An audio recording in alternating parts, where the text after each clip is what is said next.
Boa noite, meus queridos irmãos. A graça e a paz do Senhor Jesus Cristo seja com todos vocês.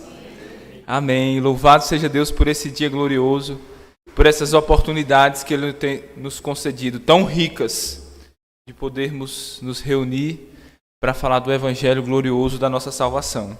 Eu peço aos irmãos que abram as suas Bíblias em Atos 9, nesta mesma passagem que já foi lida nessa noite. Vamos lê-la mais uma vez? Atos 9, do versículo 1, para ficar fresco em nossas mentes, até o versículo 5. Enquanto os irmãos acabam de abrir, nós nessa noite vamos continuar a nossa série de mensagens sobre a salvação. E havendo falado já sobre a eleição e a predestinação, seguindo aquele resumo da salvação que Paulo nos dá em Romanos 8,30, nós vamos falar agora sobre o chamado. Depois de sermos predestinados, nós somos chamados, é o que Paulo diz em Romanos 8,30.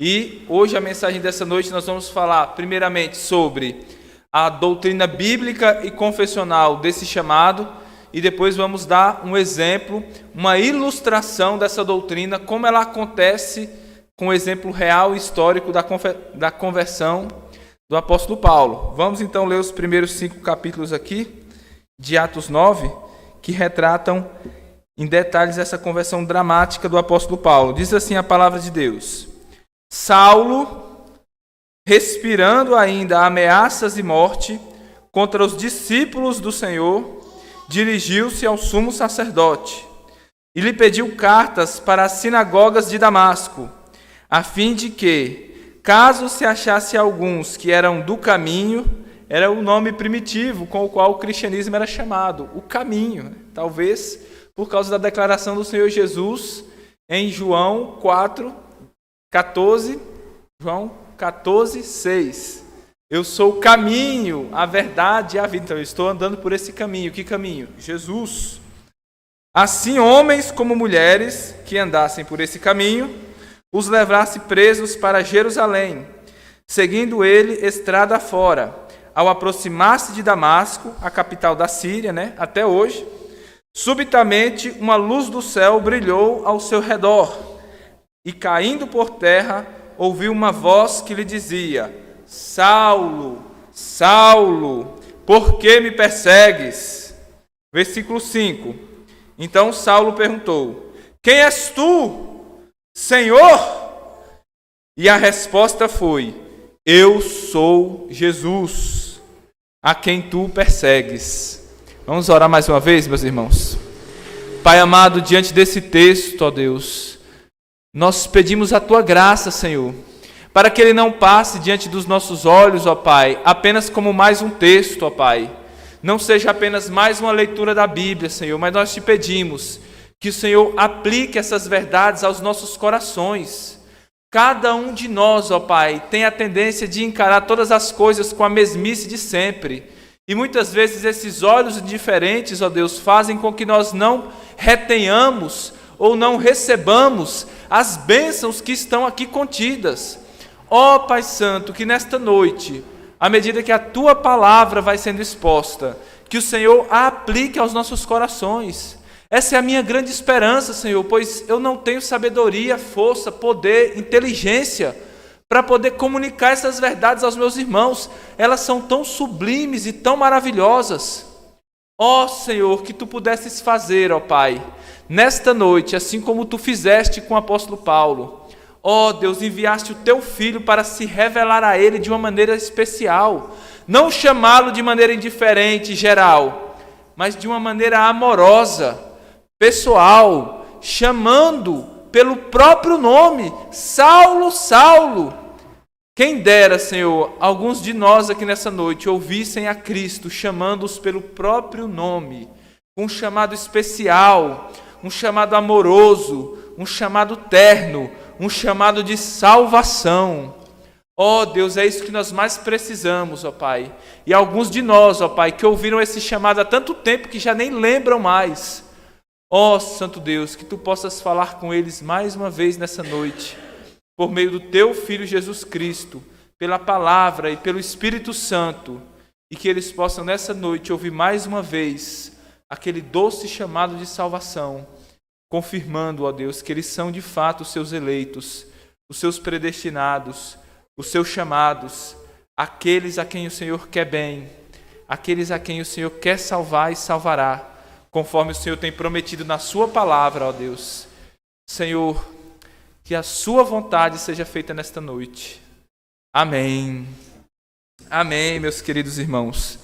Então, como eu falei na minha breve introdução, daremos sequência à nossa série de mensagens sobre a salvação, sobre aquela corrente de ouro, a ordem da salvação. E tendo falado já sobre a eleição e a predestinação, vamos falar agora sobre o chamado de Deus para a salvação. O título da nossa mensagem de hoje é Chamados para a Salvação. Esse chamado, do qual nós trataremos nessa noite, ele é descrito lá em Hebreus 3:1 como uma vocação, um chamado celestial, porque ele não provém de homens, é Deus que chama. E eu gosto do Robert Murray McCheyne, como ele trata a respeito do chamado de Deus. Ele diz assim, que Deus nos chama do céu e Deus nos chama para o céu. Esse chamado não provém de homens, meus irmãos. Esse chamado provém do próprio Senhor Jesus Cristo. Eu gostaria que ficasse isso muito claro nas mentes de vocês. Se vocês têm sido chamados, não foi por homens, não é pelo talento do pregador, não é porque o escritor escreveu aquele livro muito bem e aquela verdade penetrou em sua mente, não é por obra do acaso, mas é porque é um chamado do céu. Não importa como você foi chamado, o meio pelo qual você foi chamado, mas se você foi chamado, é Cristo que te chama, assim como chamou a Paulo. E isso é muito maravilhoso, meus irmãos. Ver que essa doutrina, ela pega as coisas que às vezes parecem muito distantes, como a predestinação, e trazem até nós, pois todos aqueles que são chamados, é porque certamente também foram predestinados.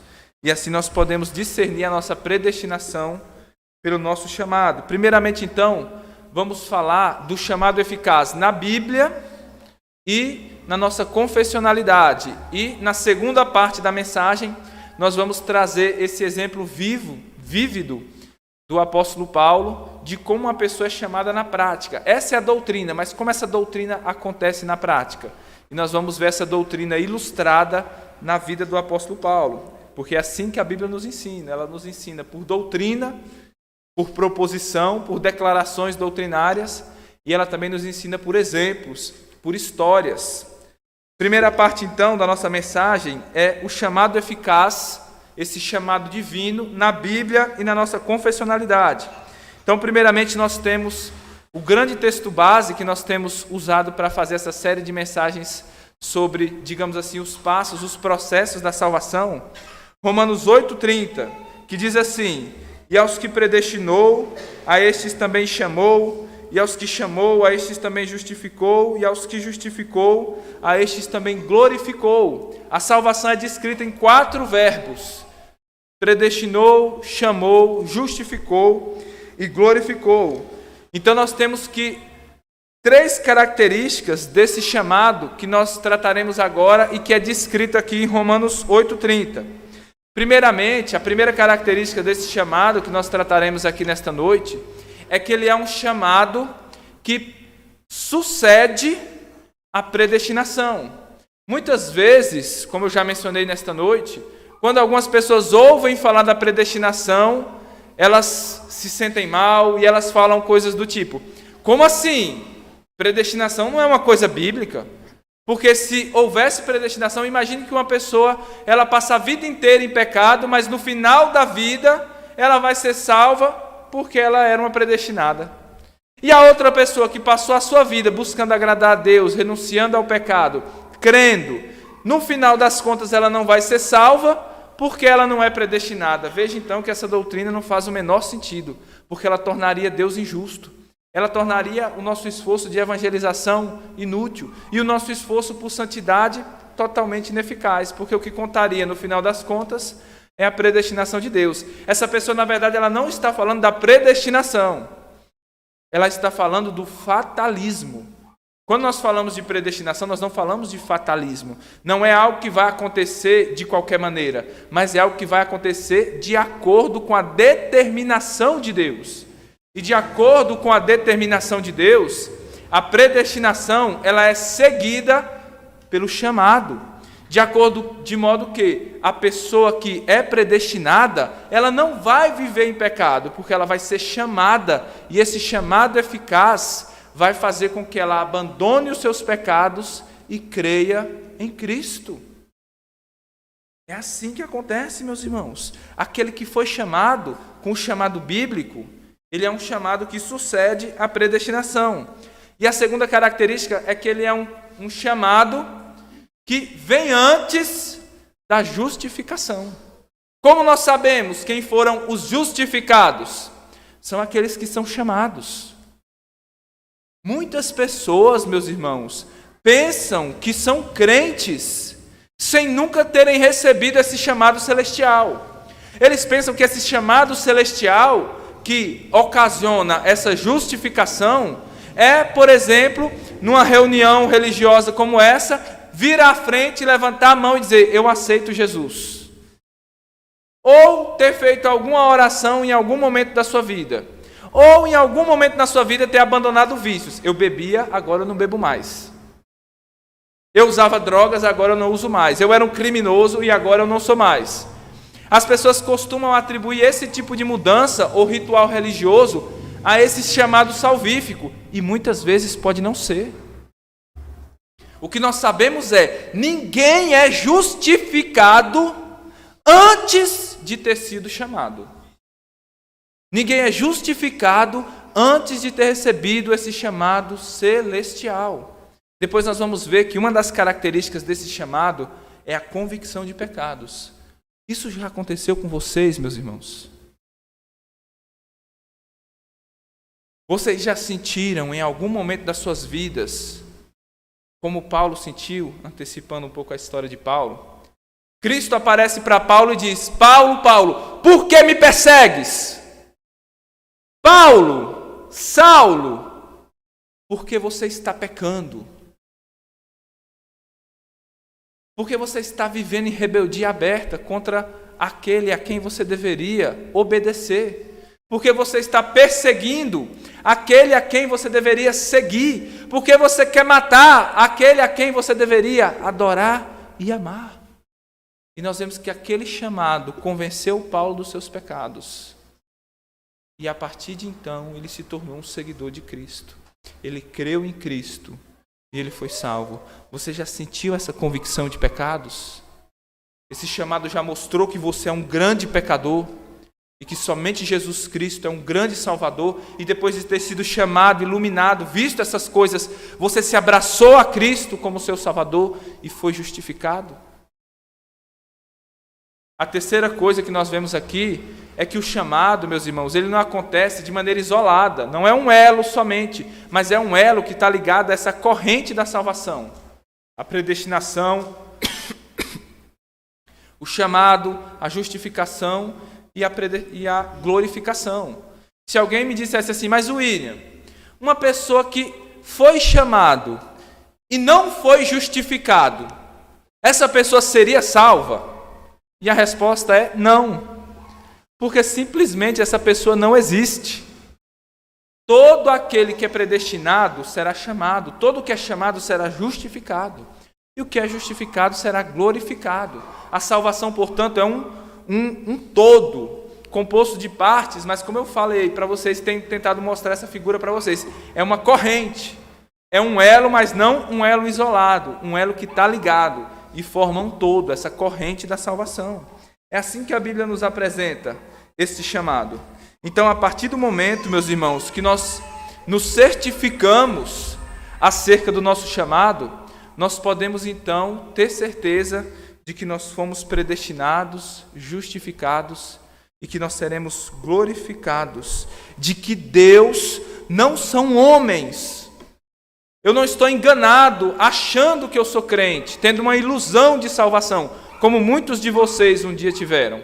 Mas a partir do momento que nós examinamos as Escrituras, e por meio das Escrituras examinamos a nossa vida, nós podemos nos certificar de que nós somos chamados, e assim predestinados, justificados e glorificados.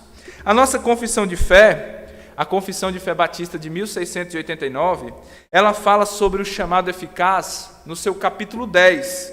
Nossa confissão ela tem 32 capítulos, e ali, a partir do capítulo 10, ela fala sobre o chamado eficaz. No capítulo 9, o capítulo anterior, ela falou sobre o livre-arbítrio.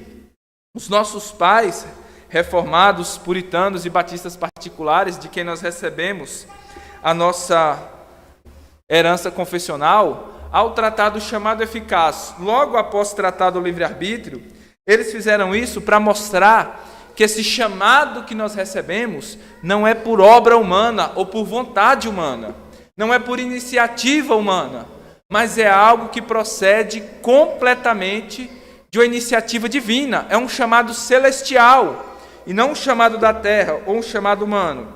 Vejam o que eles falam no parágrafo 3 do capítulo 9.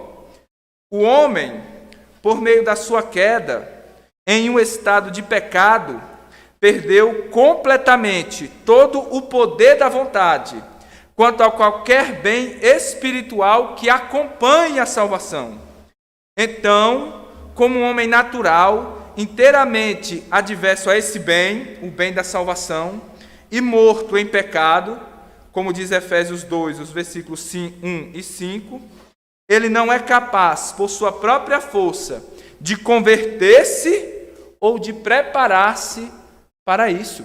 Depois que nós caímos em pecado, meus irmãos, nenhum de nós é capaz de querer qualquer coisa relativa à salvação, qualquer bem que acompanhe a salvação. Todos os homens em pecados, eles buscam certos bens, mas para eles, o que de fato é um bem? A saúde, o dinheiro, a fama, a sabedoria, a força, o prazer, e etc, e etc. Se você fala de salvação para ele, ele não considera aquilo realmente um bem. Ele quer buscar os sonhos dele, ele quer as realizações e os objetivos dele, mas o pecado não o deixa, não permite que ele deseje o bem da salvação ou qualquer coisa que coopere para isso. Portanto, ele não é capaz nem de se converter e nem de se preparar para se converter. Porque uma ideia comum das pessoas é assim: olha, Jesus já fez a parte dele, agora faça você a sua. Se prepare para receber essa salvação. Se quebrante, busque, coopere. E nada disso nós podemos fazer. Absolutamente nada disso. Qual foi a cooperação de Paulo para a sua salvação? O nosso grande exemplo desta noite. Nenhuma. Nenhum de nós buscava por Cristo. Nunca se viu uma ovelha perdida buscando o pastor. Se a ovelha perdida buscasse o pastor, ela não seria uma ovelha perdida. Mas a comparação que a Bíblia faz muitas vezes não é apenas de uma ovelha perdida, mas é de um morto, enterrado no cemitério. Nunca se viu um morto, enterrado, sepultado, voltar a viver por si mesmo. Mas é apenas esse chamado que arranca o morto da tumba, lhe dá vida, para que ele possa ser salvo. Enquanto nós estamos no estado de pecado, somos totalmente incapazes de fazer qualquer coisa que acompanhe a salvação, buscar qualquer bem que acompanhe a salvação, ou de fazer qualquer coisa que nos prepare para essa conversão. Mas em seguida, então, após mostrar essa total inabilidade humana, o capítulo 10 da nossa confissão vai falar sobre o chamado eficaz. É muito interessante o primeiro capítulo, e até enviei no grupo da igreja para os irmãos, quem quiser acompanhar no celular vai ter o texto lá, no grupo da nossa igreja, porque eles fazem um resumo geral, fazem uma descrição geral maravilhosa a respeito de, biblicamente, como se dá esse chamado eficaz. Eles falam assim: aqueles a quem Deus predestinou para a vida, vejam, ecoando Romanos 8,30. A ele, a Deus, apraz em seu tempo determinado e aceitável chamar eficazmente, por sua palavra e espírito, do estado natural de pecado e de morte, no qual eles estão por natureza, desde que nasceram, para a graça e a salvação por Cristo Jesus. E ele faz isso, iluminando as suas mentes de maneira espiritual e salvífica, para que entendam as coisas de Deus, tirando-lhes o coração de pedra e dando-lhes um coração de carne, renovando as suas mentes, e por sua onipotência, predispondo-os para o bem e atraindo-os irresistivelmente a Cristo. E o final disso: no entanto, eles vêm a Cristo muito livremente, voluntariamente, sendo para isso feitos dispostos, desejosos, pela sua graça. Então a nossa confissão de fé aqui, nesse parágrafo, primeiro parágrafo do capítulo 10, ela fala de 7 detalhes, de 7 características desse chamado eficaz.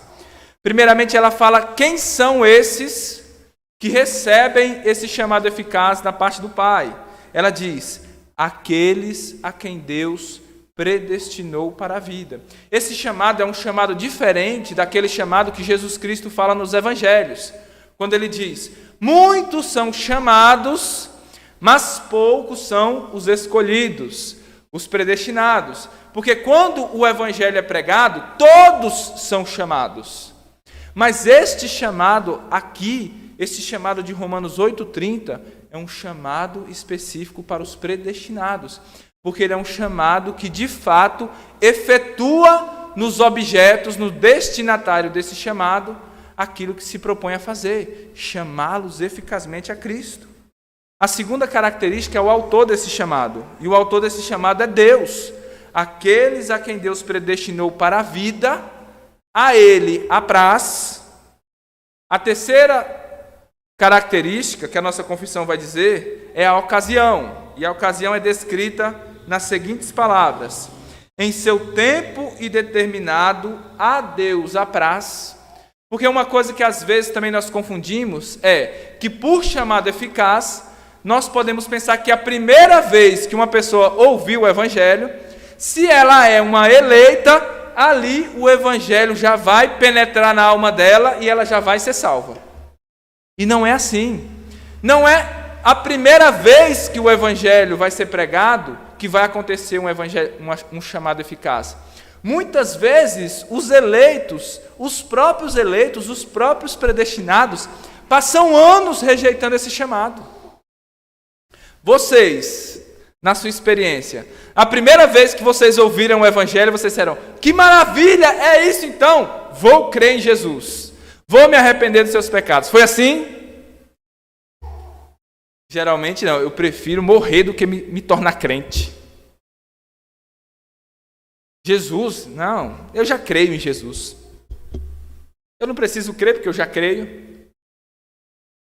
Nós fomos dando escusas para não crer, até que um dia o evangelho penetrou em nosso coração como uma flecha e você disse: eu nunca tinha crido antes, mas hoje eu sei que eu tive uma experiência real de conversão com Cristo. Hoje eu sei que eu recebi um chamado celestial. Hoje eu sei que eu fui chamado pelo Pai para crer em Cristo, pelo poder do Espírito Santo. No tempo de Deus, isso acontece. A quarta característica é a eficácia desse chamado. Deus chama eficazmente, mas como eu falei, no tempo dele é que esse chamado eficaz acontece. Meus irmãos, e se esse chamado eficaz de Deus não acontecesse, vocês jamais seriam chamados. Todos dariam desculpas.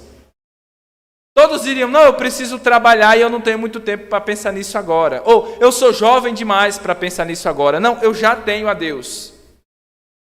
Eu já creio em Cristo. Ou para que crer em Cristo? Todos, indubitavelmente, se excusariam e teriam 1000 desculpas e boas razões, razões piedosas, para rejeitar a Cristo e o seu Evangelho. Existem milhões e milhões de pessoas no inferno assim agora, meus irmãos, que rejeitaram o chamado do Evangelho a vida inteira. Viveram a vida inteira resistindo a esse chamado.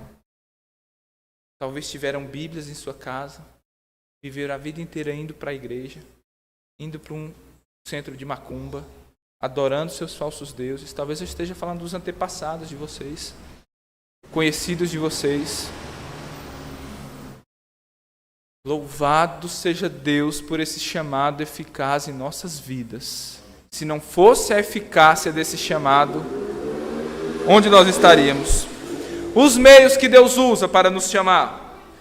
Ele nos chama no tempo aceitável, eficazmente, pela sua palavra e pelo seu Espírito. Quando você quer chamar uma pessoa, você diz o quê? Ei, fulano!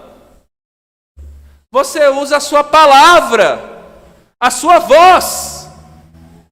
E quando Deus quer chamar uma pessoa, Ele usa o quê? A palavra dEle, meus irmãos. É por isso que se há um lugar onde a palavra dEle não é falada, Ele não está chamando as pessoas naquele lugar. Porque Deus, Ele chama as pessoas pela palavra e, em segundo lugar, pelo seu Espírito. O Espírito e a palavra de Deus sempre estão juntos. E o que nós vemos hoje? Naquele lugar ali, o Espírito Santo está operando. E você chama o irmão lá e diz assim: meu irmão, me diga aqui uma coisa. Qual é o nome dos 4 evangelhos? Mateus, Isaías... evangelhos, né? Você falou, eles não sabem nada da palavra de Deus. Mas são cheios do Espírito. Quando você fala da palavra, ele fala: não, a palavra eu não quero, eu só quero o Espírito, porque a palavra mata, a letra mata, mas o Espírito é que vivifica. Eles separam uma coisa da outra. Assim como você não pode ser separado das suas palavras, se eu disse uma coisa, foi o William que disse. Eu não posso dizer uma coisa, olha, não, a palavra do William é uma coisa, a palavra do William disse isso, mas o William disse aquilo outro. Não existe isso, irmão. O que eu digo é o que as minhas palavras dizem. Não podemos separar uma coisa da outra. A palavra de Deus é a palavra do Espírito Santo. O que o Espírito diz é o que a palavra diz. O que a palavra diz é o que o Espírito Santo diz. Não podemos separar uma coisa da outra. São esses meios gloriosos que Deus usa para falar com vocês, de tal maneira, meus irmãos, que quando eu estou lendo a Bíblia para vocês, é o Espírito Santo que está falando com vocês. Eu posso dizer sem nenhum medo de errar: assim diz o Senhor.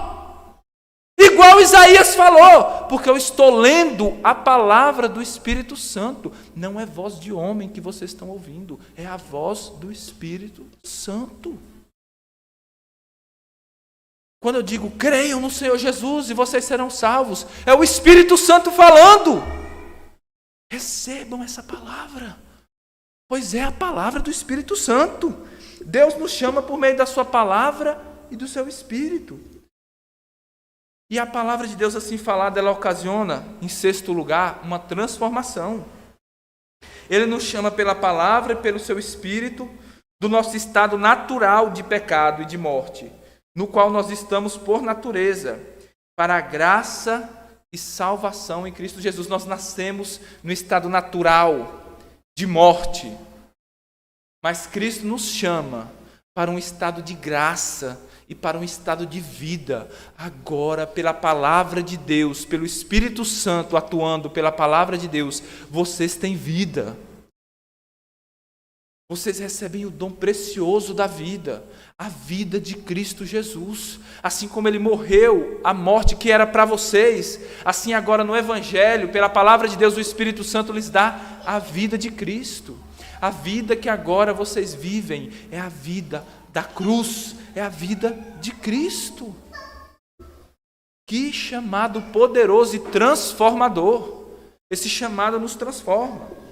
E em sétimo lugar, como esse chamado funciona? A confissão, ela de maneira maravilhosa, vai citar 5 características bíblicas, 5 efeitos que esse chamado provoca em nós.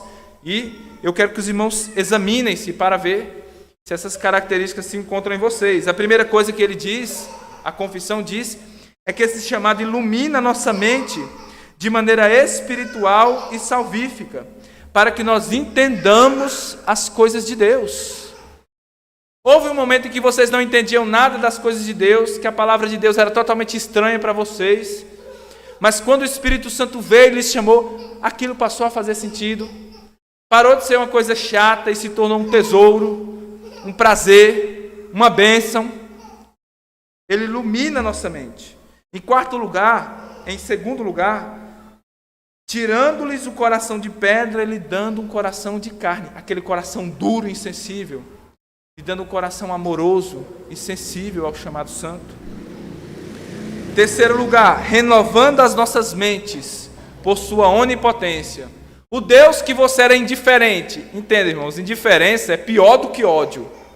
Muitas vezes um odiador pode ser convertido, mas um indiferente é praticamente impossível de se converter, senão somente pelo poder onipotente. Vocês já sentiram o poder de Deus transformando as suas vontades, as suas mentes? Em quarto lugar, predispondo-os para o bem.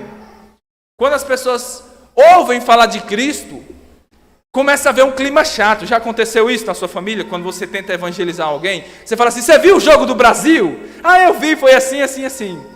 Você viu o clima? Nossa, tá frio, né? É assim, assim, assim. Deixa eu te contar uma piada. E tem um clima leve, agradável. Deixa eu te falar de Cristo. Eita, lá vem o religioso. Lá vem me falar de religião. E o clima fica pesado. Você está me julgando? Você está me criticando? Então só você que tem a verdade, é só a sua religião que é a verdadeira. Fica aquele clima chato, pesado. Por quê? Porque as pessoas estão indispostas, elas já não querem nem ouvir. Aí já vem com essa conversa de novo. Mas o Espírito transforma essa indisposição que nós temos e nos faz dispostos. De modo que você quer ouvir mais. Eu quero ouvir mais, eu quero ler a Bíblia, eu quero ouvir pregações, eu quero conversar com aqueles que têm a conversa santa, a conversa de Sião. Porque antes aquilo que eu odiava, agora eu tenho desejo demais.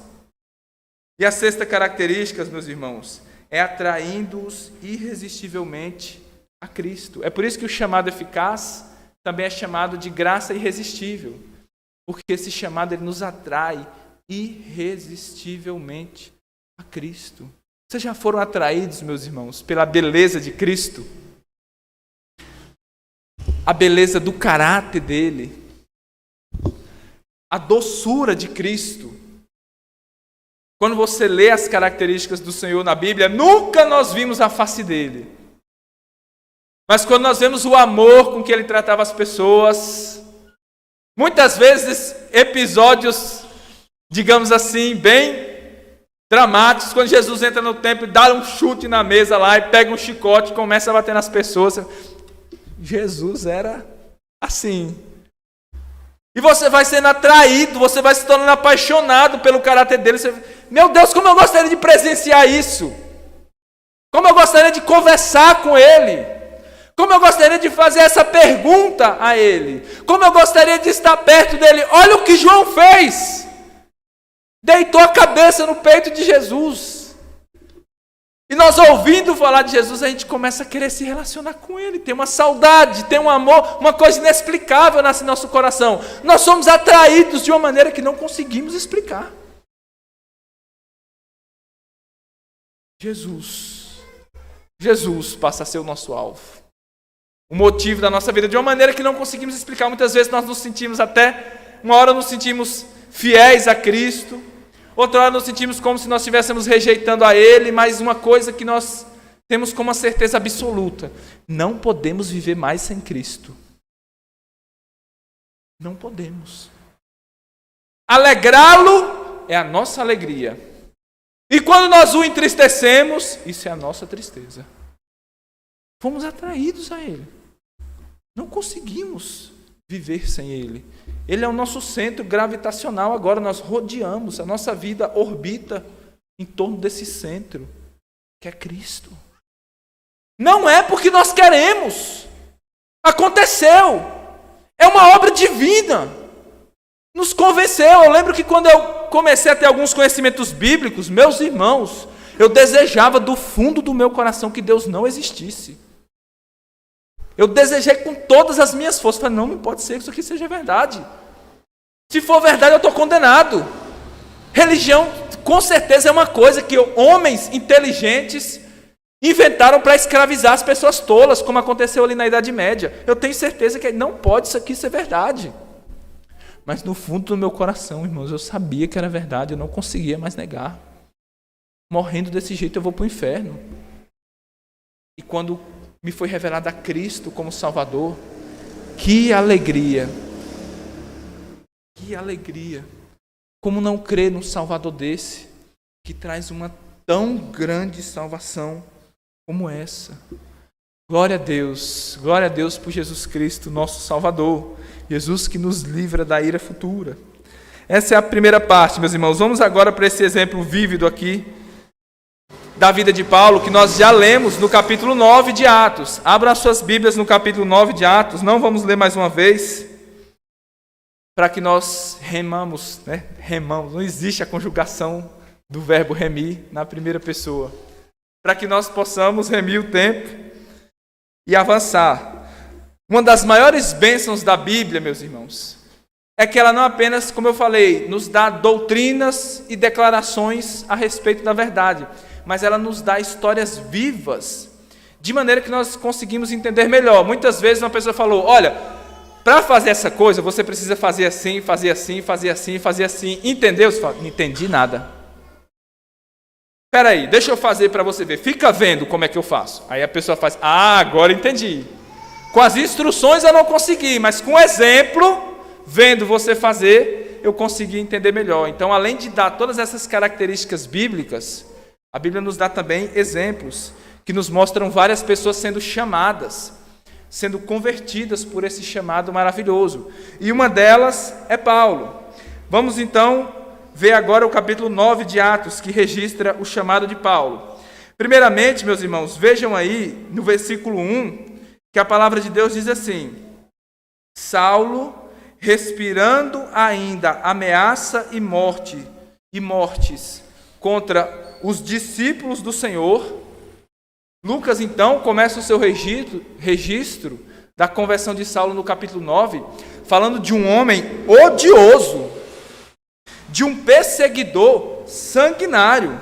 Esse homem que se chamava Paulo, Lucas diz, ele respirava ameaças e mortes contra os discípulos do Senhor. Preste atenção, meus irmãos, o homem que está sendo apresentado para nós aqui, o ar que ele respirava era odiar, perseguir, ameaçar e matar os cristãos. Que figura assustadora! O próprio ar dele era isso. Em seguida, nós somos informados que ele foi até o sumo sacerdote naquele tempo pedir cartas para perseguir os discípulos do Senhor. Uma coisa interessante que nos é revelada aqui é que, assim como os cristãos primitivos no tempo de Roma, eles eram perseguidos com o aval do imperador, era o imperador que desencadeava as perseguições, e nós tivemos ali, como os historiadores gostam de classificar, pelo menos 10 grandes perseguições. As primeiras perseguições que os cristãos receberam, não das mãos dos romanos, mas das mãos dos judeus, religiosos e fanáticos, elas eram patrocinadas e avalizadas pelo sumo sacerdote. Era o sumo sacerdote que, por assim, autorizava e promovia essas perseguições. Comentando essa passagem, George Whitefield, ele diz que, assim como Paulo tinha um grande prazer em pedir aquelas cartas, os sacerdotes tinham ainda mais prazer em dar as cartas e em ter em seu exército alguém tão fanático, alguém tão zeloso por perseguir os cristãos como Paulo. Então ele respirava ameaças e mortes. Mas eu quero chamar a atenção para os irmãos para uma palavrinha pequena que às vezes passa despercebida por nós. Porque o texto não diz que ele respirava ameaças e mortes somente. O texto é assim, respirando ainda ameaças e mortes. Esse ainda mostra que Paulo não começou a respirar ameaças e mortes agora, mas ainda ele estava continuando algo que ele já havia começado. E de fato, quando nós vamos para o capítulo 7 de Atos, no versículo 58, nós vemos ali a morte de Estevão, o primeiro mártir da igreja, um santo do Senhor, ocorrendo, e nós vemos ali um jovem chamado Saulo, consentindo no apedrejamento de Estevão. Então, desde muito jovem, o apóstolo Paulo, ele já parecia ter algum tipo de autoridade, por causa do seu destaque, por causa do seu zelo.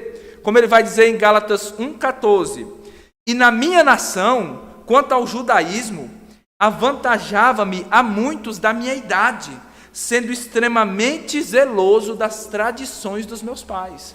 Então, desde cedo, o jovem Paulo já é mostrado como alguém extremamente zeloso do que? Perseguir e matar os cristãos. É por isso que Lucas diz, ele respirava isso. Paulo, desde jovem então, era um perseguidor. Paulo nasceu na cidade de Tarso, que é a atual Turquia, na província da Cilícia, que era uma cidade romana. Embora tivesse nascido numa província romana e fora de Jerusalém, o próprio Paulo diz em Filipenses 3,5 que ele era um hebreu de hebreus, ou seja, o pai e a mãe de Paulo, eles eram hebreus, embora ele tivesse nascido ali em Tarso. Provavelmente, depois de ter os primeiros rudimentos ali das instruções da época, nas escolas ali de Tarso, onde ele provavelmente aprendeu a filosofia grega, a poesia grega, ele foi enviado para Jerusalém a fim de estudar teologia e a lei judaica aos pés de Gamaliel. Este era o seu tutor, era um dos rabinos mais proeminentes daquela época. E é nesse contexto que Paulo se torna um perseguidor da igreja desde muito jovem. Paulo era, por assim dizer, usando a linguagem de hoje, um universitário. É nesse período que ele se torna um perseguidor. Depois nós chegamos em Atos 8:3, que diz assim: Saulo, porém, assolava a igreja, entrando pelas casas e arrastando homens e mulheres, encerrava-os no cárcere. Viu como era ser cristão naquele tempo? Você estava lá na sua casa, oi mulher, vamos fazer um culto doméstico aqui. Entrava um homem lá com vários soldados, arrastava você para o meio da rua, lhe espancava, tomava tudo o que você tinha e daqui por diante você ia morar numa cadeia. Quem fazia isso? Homens como Paulo. Ele é descrito aqui, é interessante, a Bíblia diz assim, Saulo assolava a igreja. O grande nome das perseguições, o grande assolador da igreja, recebe um destaque especial. É Saulo.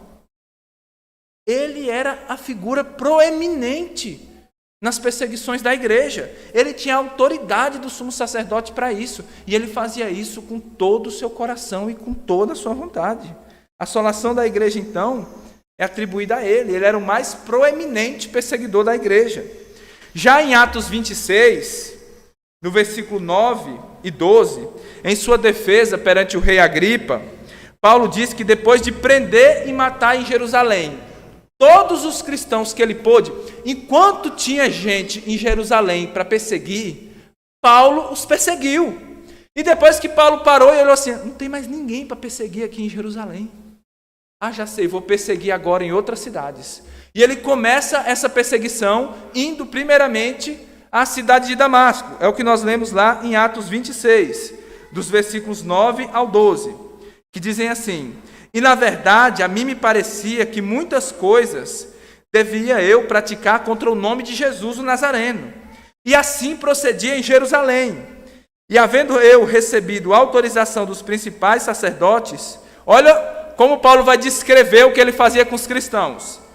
Encerrei a muitos dos santos na prisão, e contra estes dava o meu voto quando os matavam. Eles eram presos.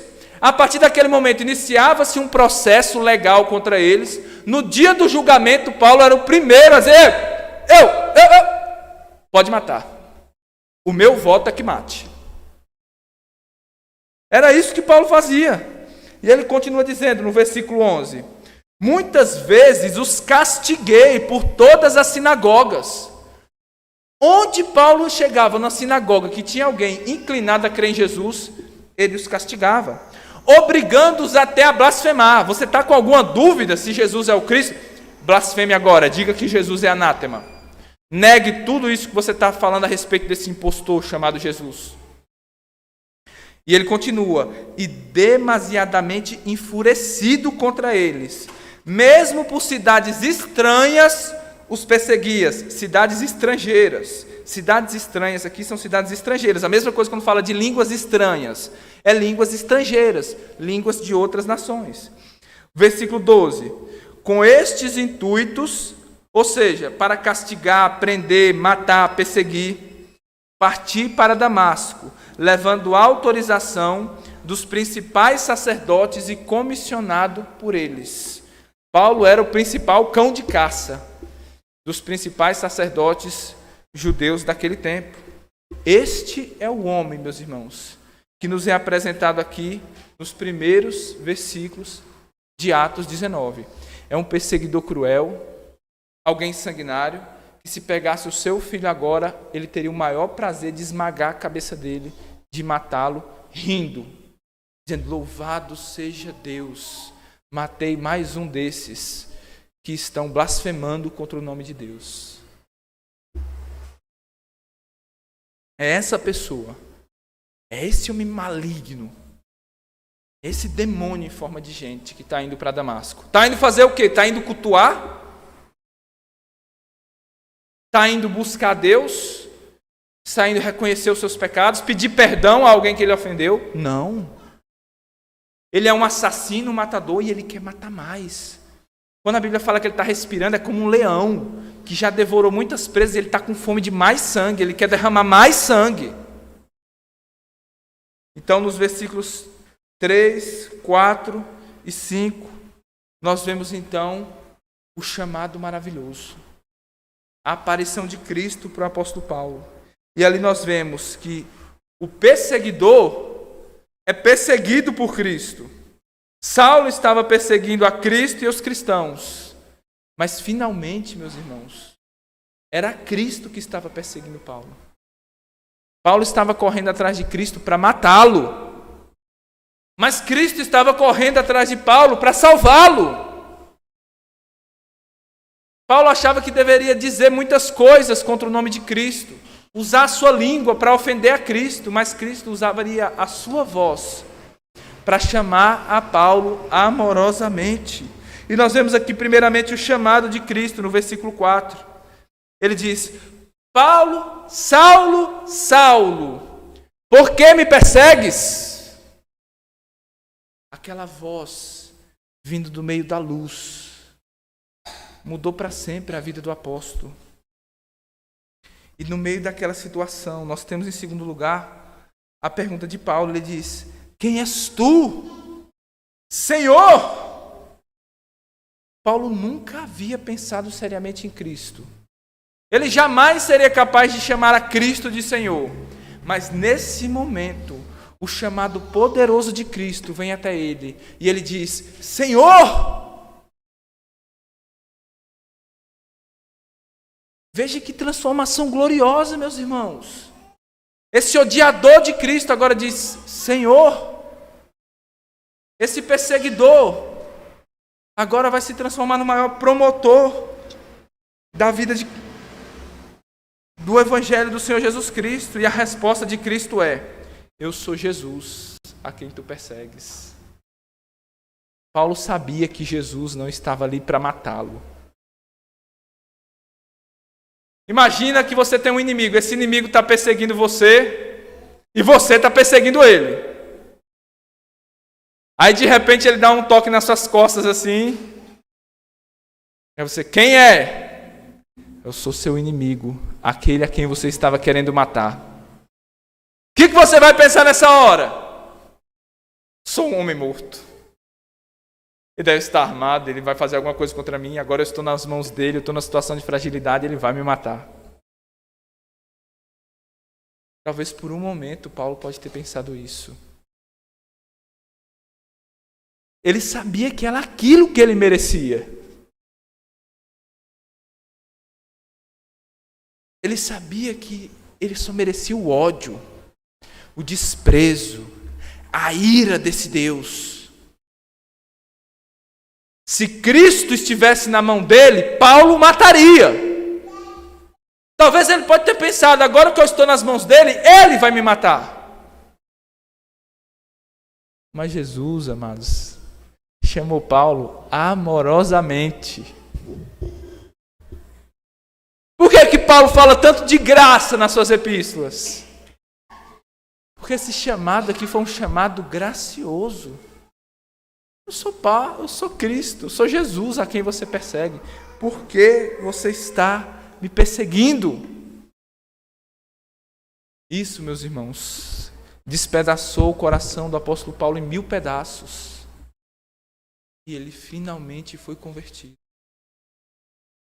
Se tornou um dos maiores pregadores do Evangelho do Senhor Jesus Cristo, porque esse chamado o conquistou definitivamente. Cristo o chamou do céu e o chamou para o céu. Onde está Paulo agora?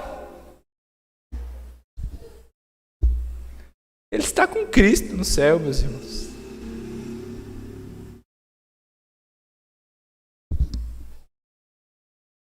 Por causa desse chamado.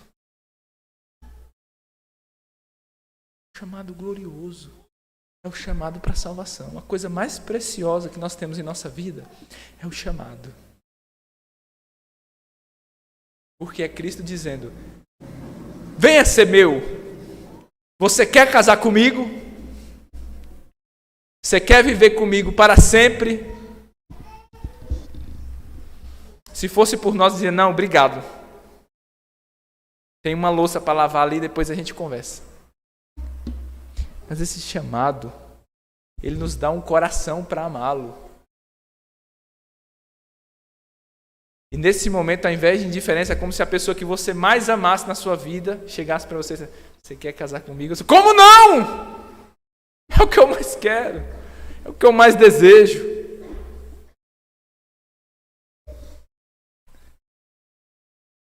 Paulo está no céu com Cristo agora. Por causa desse chamado glorioso de Cristo na vida dele. Louvado seja Deus, meus irmãos. Vamos para algumas breves aplicações, meus irmãos. 4 aplicações e nós encerramos. A primeira aplicação é que esse chamado, meus irmãos, é para as piores pessoas. É para aquele aqui não merecem. Merecem o contrário. É para aqueles que merecem exatamente o oposto. Como diz 2 Timóteo 1, do 8 ao 9, esse Paulo de que nós lemos, diz a Timóteo: não te envergonhes, portanto, do testemunho de nosso Senhor Jesus Cristo, nem do seu encarcerado. Eu que estou preso, eu prendi as pessoas, agora eu que estou preso. Pelo contrário, participa comigo do sofrimento a favor do Evangelho, segundo o poder de Deus. Esse Deus que nos salvou e nos chamou com uma santa vocação. Esse chamado é um chamado santo, é uma santa vocação. Não segundo as nossas obras, mas conforme a sua própria determinação e graça, que nos foi dada em Cristo Jesus, antes dos tempos eternos. Ele nos salvou, Ele nos chama. E esse chamado não é pelas nossas obras que fizemos agora, mas é porque antes dos tempos eternos, Cristo já pensava em você, em lhe chamar. Os piores pecadores podem ser salvos. Ninguém aqui nessa noite pode dizer: não, eu sou pecador demais. Não, eu preciso arrumar aqui um pouco a minha vida para que depois... Não. Apenas ouça o chamado. Creia no Senhor Jesus Cristo para que você seja salvo. Você já foi chamado? Paulo era jovem quando ele começou a fazer as suas maldades e as suas perseguições. Paulo era jovem quando ele foi chamado. Muitas vezes nós vemos os nossos jovens e nós vamos pensando assim: quando chegará esse chamado? Paulo foi chamado como jovem. Você está sendo chamado agora. Por que não responder como o jovem Saulo e abandonar a indiferença para com Cristo? Agarrar-se nele para a vida eterna. Mas não tem somente os jovens que podem ser salvos, os velhos também. Há alguém aqui ainda que não ouviu esse chamado e não deu ouvidos a Cristo?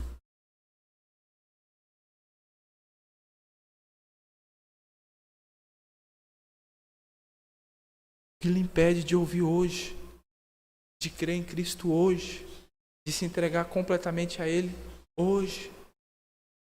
Em terceiro lugar, você foi chamado examinando-me, e apesar das minhas falhas, eu acho que Jesus me chamou. Eu não consigo retroceder. Eu vou para o alvo, eu prossigo para o alvo, que é Cristo Jesus. Meu irmão, irmã, saiba, se de fato você foi chamado, chamada, você é justificado, justificada. E você será glorificado, glorificada.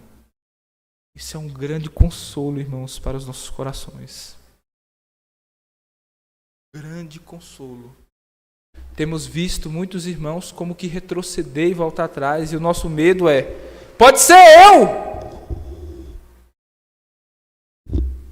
Pode ser eu que fecho o coração para não ouvir qualquer repreensão. Daqui para frente eu vou fazer a minha vontade. Mas, irmão, isso não está correto. Não me importo. Eu vou fazer isso, mas não é bíblico. Não. Eu vou fazer isso e Deus vai me abençoar. Mas é contrário à palavra de Deus. Você está plantando males querendo colher bens. Isso é a sua opinião.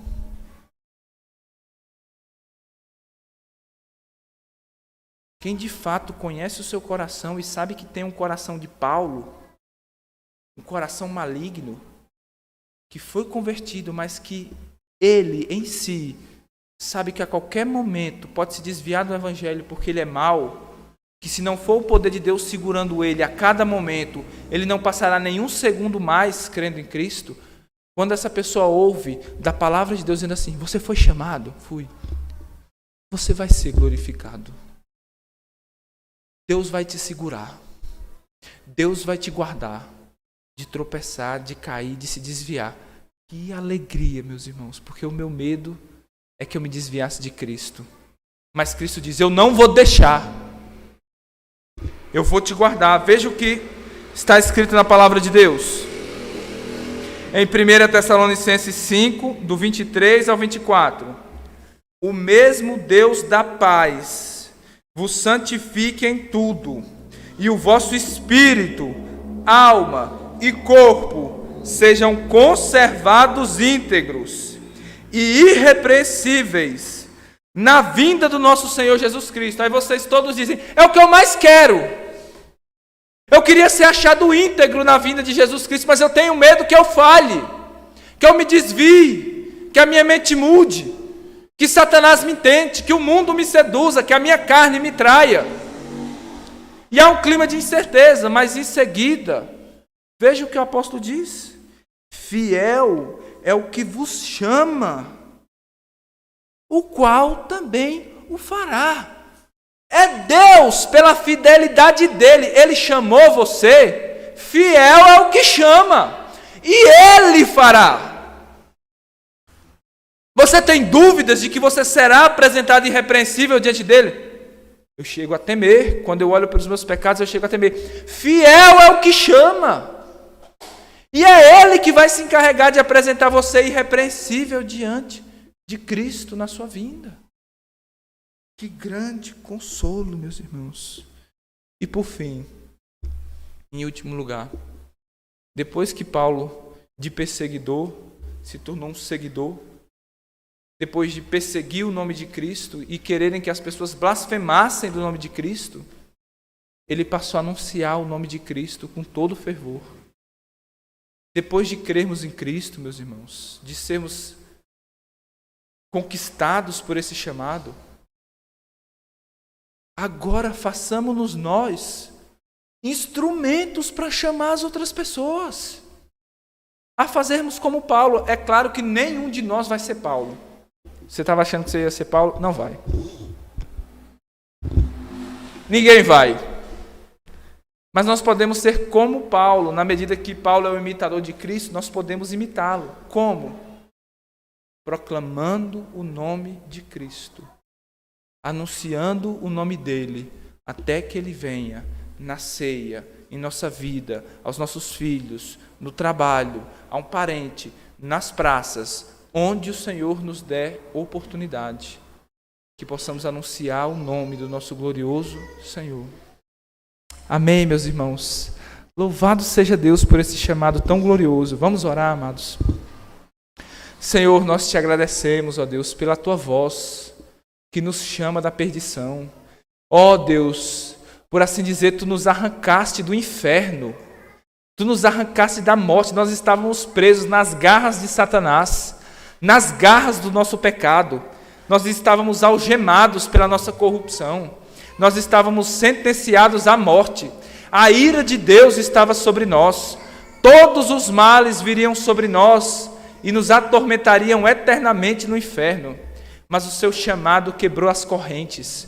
O seu chamado nos ressuscitou. O seu chamado nos deu um coração novo. O seu chamado iluminou a nossa mente. O seu chamado nos deu amor por ti. O seu chamado nos convenceu dos nossos pecados. O seu chamado nos deu fé. O seu chamado nos revelou quem tu és. Esse chamado santo, essa vocação celestial, esse chamado para a vida, esse chamado mostrou que nós somos predestinados, que nós somos justificados e que seremos glorificados.